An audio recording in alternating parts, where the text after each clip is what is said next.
तर इंडियाची पहिली महत्त्वाची बैठक मुंबईमध्ये होता, कसं बघता बैठक? चांगलं आहे आणि मी तुम्हाला म्हणजे सांगायला काहीच हरकत नाही आहे. मी कॉन्फिडेंटली सांगते की भविष्य इंडियाचंच आहे.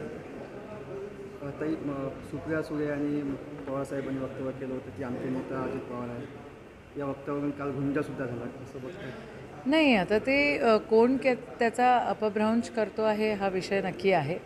पण वास्तविकता जर तुम्ही बघितली आणि संवैधानिकरित्या जर तुम्ही महाराष्ट्रातल्या या घडामोडींकडे जर तुम्ही बघितलं तर मूळ शिवसेना ही उद्धव बाळासाहेब ठाकरेंचीच शिवसेना आहे आणि मूळ राष्ट्रवादी ही शरद पवार साहेबांचीच ही राष्ट्रवादी आहे. त्यांच्यामधनं डिफेक्शन करून जी मंडळी गेलेली आहे ती अपात्रतेस पात्र आहे संवैधानिकदृष्ट्या. आता संविधानाचं तोडमोड ह्या लोकांनी करायचं ठरवलेलं आहे तर ते त्याच दृष्टिकोनातून करतील. इलेक्शन कमिशन काय निर्णय घेईल हे आपल्याला आधीपासूनच माहिती आहे.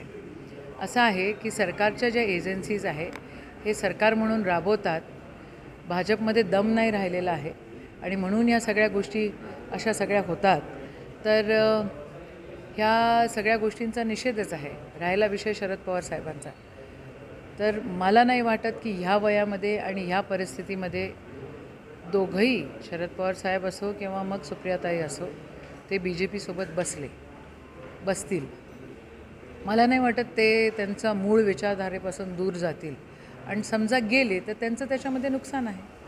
तर इस्रोची काल बावनकुळे असे म्हणाले की चंद्रयान-3 पाठवासाठी सीटा महाराष्ट्रात महाविकास आघाडीचं फ्युचर आहे आणि महाविकास आघाडीच समोरे निवडून येणार आहे ही वास्तविकता आहे.